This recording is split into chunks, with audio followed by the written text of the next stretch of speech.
Well, the pandemic is behind us. One aspect of the pandemic appears to be sticking around: remote work. Despite the fact that offices have been open for quite some time, it is still persistent throughout the Canadian economy and workforce. But that divide, having some employees in the office and some working from home, raises questions about how to build and maintain successful teams in this hybrid environment. Joining us now to discuss how to build successful teams is Brendan Caldwell, director at Caldwell Securities Ltd. Brendan, thank you for being back with us. Always great to be here, even if here is, well, remote. So tell us, what makes a successful team?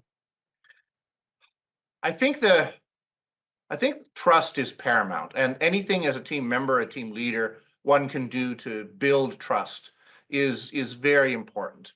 To your comment about remote, I think it's a wonderful tool that can make a lot of things more efficient, but everything done in the name of efficiency isn't necessarily good. So yes, certain meetings, offsite meetings, meetings with suppliers or others can be done remotely, but there really is no substitute for the face-to-face contact, for actually being in a person's presence and catching the nuance of body language, of conversation, which is through technology invariably altered when one is talking over Zoom.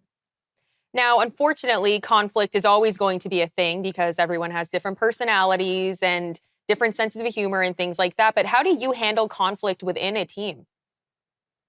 Well, I came to learn in the last number of years to never get in between a relationship that should be allowed to happen naturally. I don't get between my wife and her daughters, try not to get between uh, work relationships that should be allowed to happen naturally. And usually the best way to resolve any conflict is to talk to the person directly. Again, also helpful to be done in person. So my father has a lot of very good expressions, one of which is, if you want to hurt somebody, talk about them. If you want to help them, talk to them. So even face-to-face conflict, even if it is heated, is better than going behind someone's back, or better to have a face-to-face conversation, even with someone you disagree with, than having me step in and pick sides if I'm the leader, because invariably someone's going to feel that they were favored or not favored, or perhaps both parties feel that they were ill-treated, in which case I've probably made the right decision. Now, as I mentioned, everyone does have different personalities and such. So how would you approach leading your team? Yes, everyone does have personalities, which has its pluses and minuses. I think the pluses is not everybody's like me, which makes the world a much better place.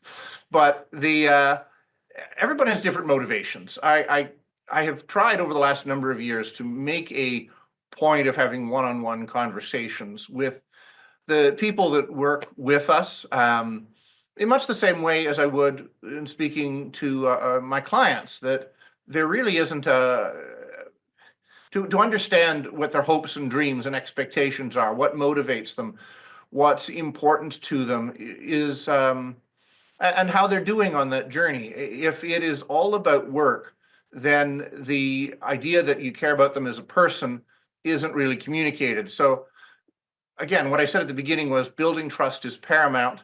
Having an occasional face-to-face meeting, it doesn't even have to be more than once a month, but checking in for 15 minutes or half an hour once a month with people who report to me, I feel does mean that a greater degree of trust is built, because the medium is the message, as Marshall McLuhan says. It doesn't matter what we talk about so much, just the fact that as a leader, I showed some interest. Now, being a new leader on a team can be quite intimidating. So what is the most important advice that you can give to a new leader? What do they say to brand new teachers? Never smile until Christmas. I'm not sure that's the case. I think, though, organizing people toward a common goal and making the people feel that their contribution means something. There's an old story about a bishop being taken around to see the people doing work on this structure. And one person said they were doing stained glass, another said they were doing woodwork. But finally, they got to a stonemason who said, he asked, what are you doing? And said, I'm building a cathedral.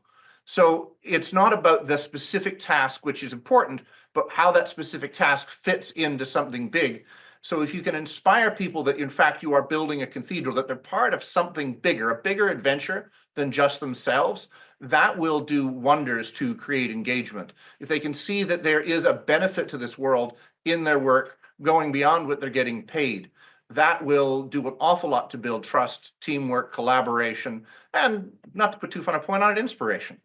Brendan, as always, thank you so much for the time. Thank you, Theresa.